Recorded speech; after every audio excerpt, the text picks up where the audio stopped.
Hello mga beshi and mga bossy! Welcome to my channel! Sana ma-entertain ko kayo sa mga travel videos, simpleng cooking, buhay OFW, and reviews.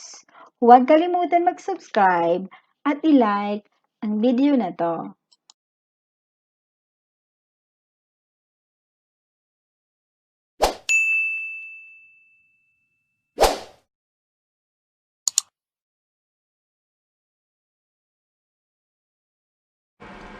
So, hello, good morning everyone! Good morning mga besh! Ngayon, magluluto tayo ng Yema bowls. Okay, so I have here egg yolk and crushed peanut. Nakuha ko to sa Happy Peanuts from the Philippines. Of course, product of the Filipinos. And we have condensed milk here. And of course, our butter. It's a lure pack. Okay. So just preheat the pan.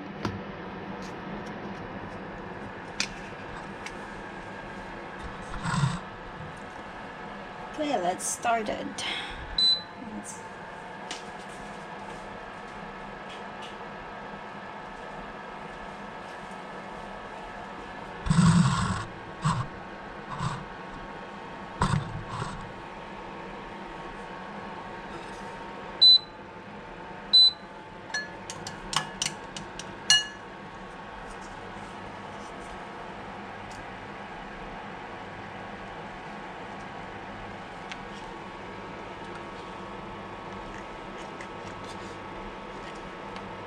Lagay na po natin yung butter.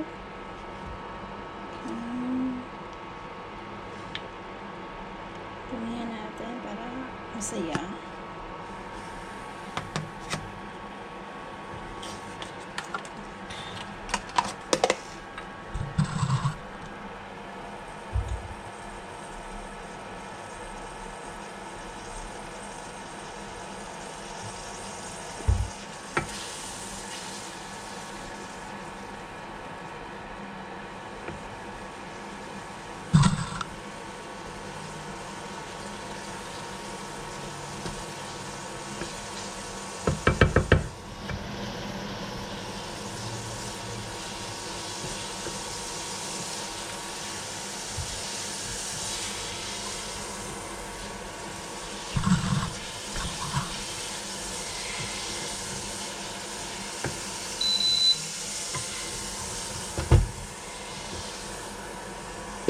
Ikutin natin para preheat na natin.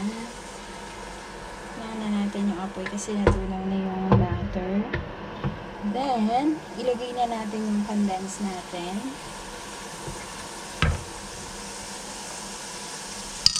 Yung condensed ko mga beshi, nilagay ko siya dito sa lagayan na to kahapon kasi inopen ko na kasi siya. So, dapat siya ilipat. Dapat yung mga pagkaing dilata, hindi dapat nag-i-stay sa lata. Dapat, inaalis natin. Yeah? May tips na kayong malalaman sa akin ngayon. Charot.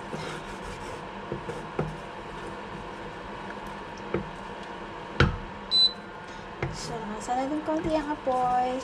Tapos, mix lang natin yan.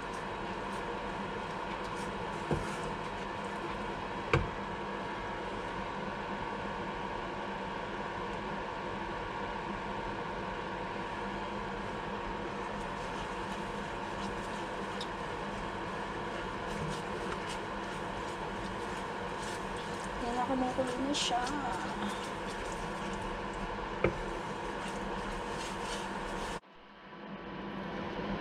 Ayan, medyo nakulo-kulo na siya. Then, i-mix na natin yung egg yolk natin.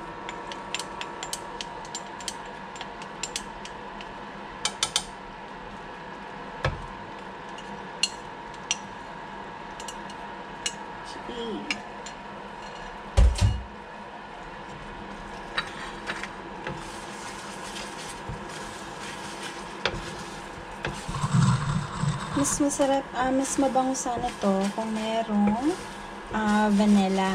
Kaya lang naubos na yung vanilla ko. So, yan. Anyway, mabango naman yung condensed eh.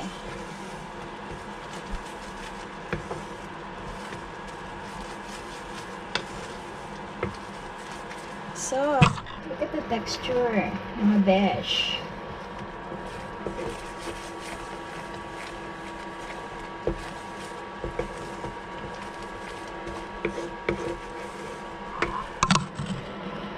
Then, ilagay na natin yung peanut natin para pag medyo matigas na siya mamaya, palalamigin na lang natin.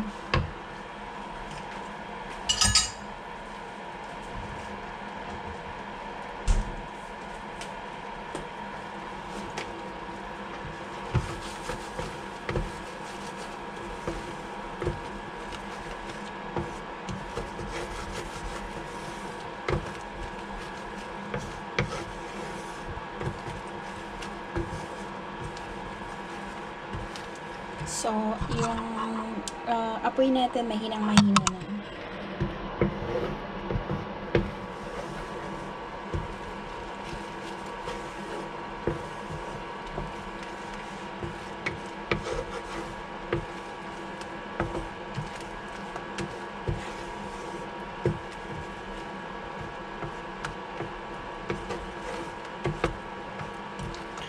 So, i-mix lang natin yan ng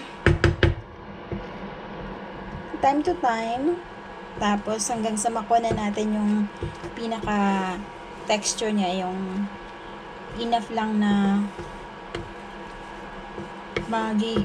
ibo-balls na, ibo-balls, no? Paano ba sabihin? Isi-circle na natin siya mamaya. Or kahit hindi circle. Basta enough na yung texture niya na pwede mo siyang hawakan na hindi malagkit. Okay. A few moments later.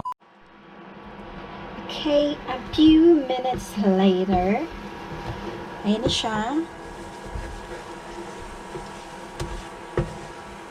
Okay na yung texture niya. Pwede na siyang bula-bulahin mamaya.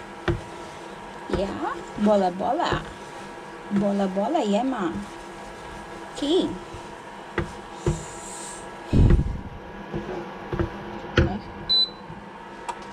Switch off. Okay. Palalamigin lang natin itong mga besh. Then, it's good to go na. Bula-bulahin na natin siya mamaya. Okay. I'll be back. A few moments later. So, heto na ang Yema balls natin. So, binilog-bilog ko siyang medyo malaki kasi pangkain lang naman siya dito. So, yan. And, syempre, masarap siya ipari sa tinapay. So, ayan. Nagsis ko ng tinapay for the Yema balls. So, I hope you like this video. And don't forget to like and subscribe. Thank you.